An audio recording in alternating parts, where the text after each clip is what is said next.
लेकिन ये चीनी घुसपैठ सिर्फ बॉर्डर तक हो, वहीं तक सीमित रहे, ऐसा नहीं। अब वो गुजरात तक पहुंच गई है। वो ऐसा राज्य जिसमें जहां से प्रधानमंत्री खुद आते हैं, जहां से गृह मंत्री खुद आते हैं, उस राज्य में चीन की घुसपैठ कैसे हुई है आप स्क्रीन पर देख पा रहे हैं। न केवल घुसपैठ हुई, ये व्यक्ति पाकिस्तान से सटे हुए 2 जिले बनासकांठा और पाटन, वहां बैठकर 9 दिन में 1400 करोड़ रुपए की चपत लगाकर गायब हो गया।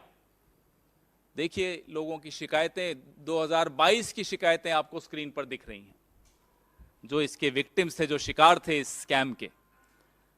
भोले भाले लोग, गुजरात के 1200 लोग इसके शिकार बने।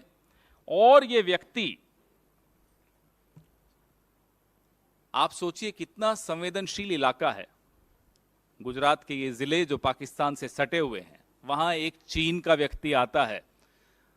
और ये उस दौरान आता है जब प्रधानमंत्री महीने में 1 या 2 या 3 या 4 बार गुजरात प्रचार करने जा रहे थे चुनाव। उस दौरान ये स्कैम भी हो रहा था। पुलिस व्यस्त थी या पुलिस किसी दबाव में थी, ये क्या चल रहा था, इसका उत्तर आप लोग ही ढूंढेंगे, हम भी ढूंढने का प्रयास कर रहे हैं, लेकिन कुछ तो चल रहा था। अक्सर सुनाई देता है कि भाई एक चौकीदार है, वो चौकीदारी कर रहा है देश की, उसके दोस्त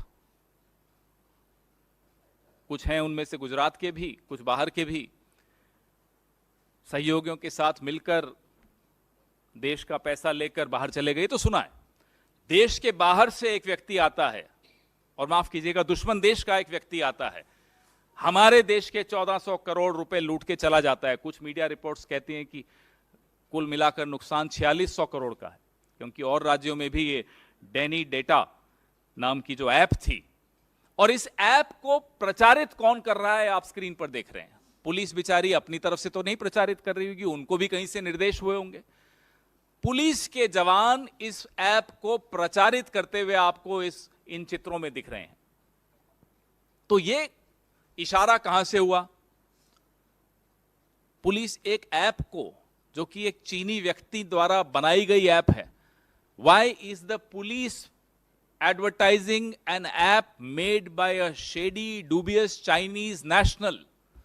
How could that Chinese national come to Gujarat and go to sensitive districts which are bordering with Pakistan and do this online app-based gambling and loot 1400 crores from 1200 people of Gujarat?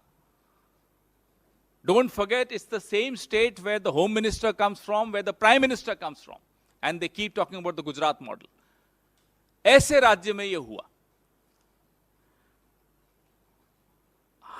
चौकीदार साहब बोलते हैं, साहब हमने चीनी apps पे ban लगा दिया और चीन की झालरों पर बैन लगा दिया। और यहां तो क्या हो रहा है, आपके सामने हो रहा है।